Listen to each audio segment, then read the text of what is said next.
What's going on, everybody? Late night? It's actually real late. It's 12.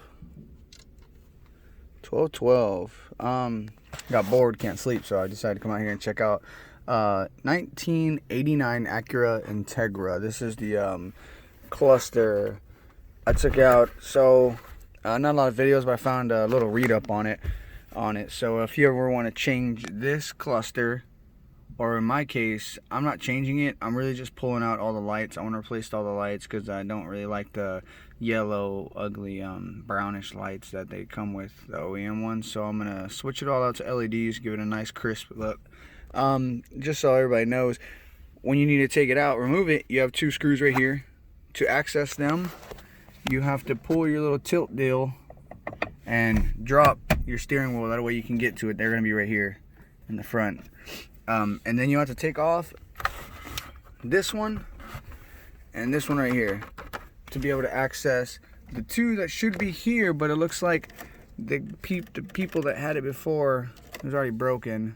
I'm also missing one of the things on top right here, those two screws on top of the actual cluster area as well, right there on top. So those screw into right here. So yeah, you can see that they've taken this out before because it's broken there. This one on this side is broken as well. You have two right here on the bottom, and that one's broken too right here. It's just wiggling, but the screw's in there. Luckily this one still grabs, and the two up top still grab, which I already removed those. I'm gonna go ahead and remove those now. Okay, so the cluster is now free. Just a note, you got to remove the Hellraiser. I call it the Hellraiser, which is this. This is your speedometer cable. And this runs to the, I want to say it's like the transmission or some deal like that. It runs straight to like the transmission that kind of gives you your, I guess it's like a speed sensor or some deal. I don't know. I just know it's a speedo cable. These two on top is what I'm going to take out first.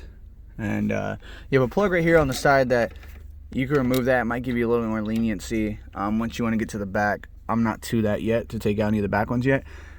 When removing these, you want to be really careful because this is like a film. This is like a weird film that has like copper little strands that are integrated in it. You want to be real careful with that and not to mess those up, because that little copper strand is what processes the power from this bulb to this one right here, and then it obviously connects through those little pins right there.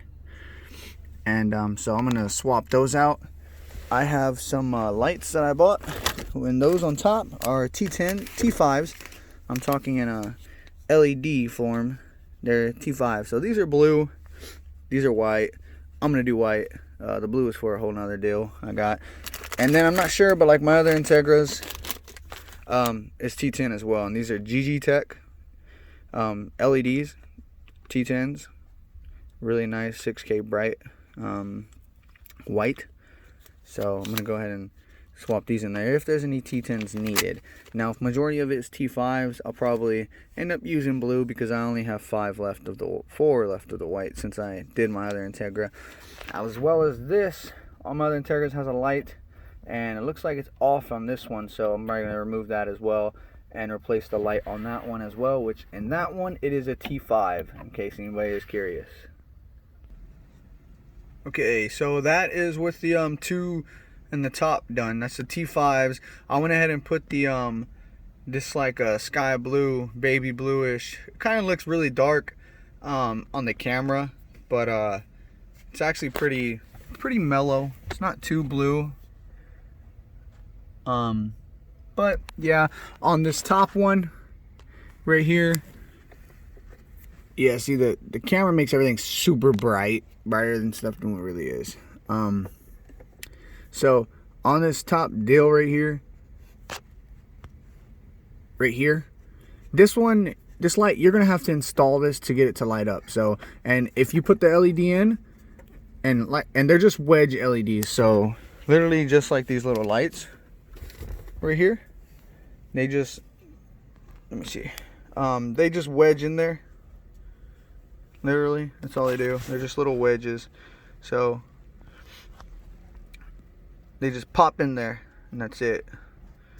And if you can't get them to make contact, you can always just you can bend the prongs inside of the lights, and it'll make contact. And yeah, so that's the first two. We're gonna go ahead and get to the back ones now. So here is the back of the instrument cluster. Like I said, you gotta be very careful with this film. It's a film, you don't want to really disturb it too much. If you end up jacking it up, you'll end up losing connection somewhere in your instrument cluster. This is where your speedometer cable hooks up to. And yeah, so right here you're gonna have to remove this cover. You just squeeze it. Just plastic little prongs. Pops right off. Don't be too rough with it because it's an electrical part in there. You have a little chip. And so underneath it you have a T10 right here. Again, I'm referring to all these as T because I'm converting them to LED. So this is a T10 to me, T10 wedge. So you have two. Got this one up here. This one up here actually connects, takes power. The little ones take power off of this one. So all you do is twist them. Be very gentle, careful with pulling them out. You don't want to mess up that film or nothing. It might be on there pretty hard too. It's another T10. Then on the side you have two T5s. One right here. And you probably have this, at least in America. This isn't used at all. There's nothing there. But this is like your gas, your seat belt, and stuff like that. Little lights. Then right here you have another T5. So basically the brown ones, it looks like any of the brown ones are pretty much your going to be what lights up your whole cluster. So you have two T10s and three T5s. So they have this little weird blue rubber thing on there. I guess it keeps from keeping the cluster getting really hot inside and stuff. So yeah, I'm gonna go ahead and take these out and replace them. Alright, so that's the cluster with it, all the LEDs in it. So I put a white background, then I left the top blue.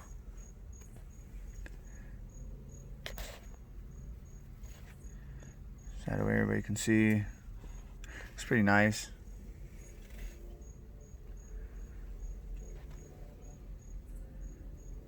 And just so a reminder, you have to have this this one plugged in. This is kind of like your dimmer switch and whatnot. You see it kind of dims it. Let me take this off.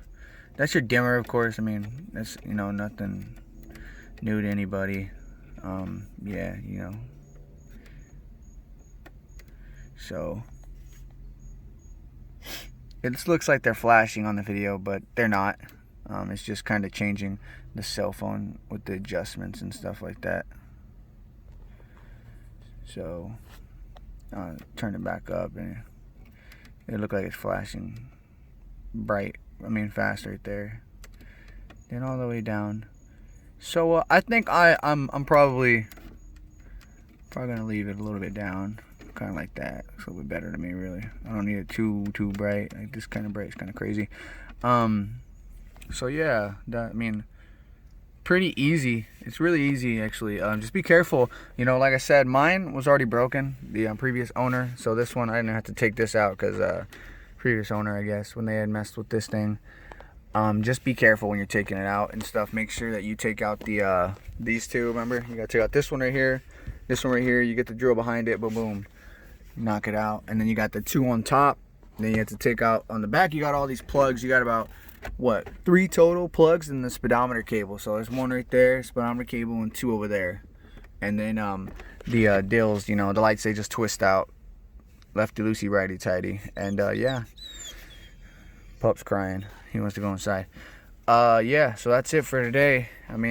Probably swap out this light up here as well, and then the cigarette tray light, because like I said, I don't like that light right there, the whole brown light stuff. Just, I don't like that. It looks ugly to me. That brown light right there looks ugly to me. So I'm gonna probably end up pulling that all out and swapping it as well. So, oh well, man, quick 10 little minute video. Hope you all enjoyed it.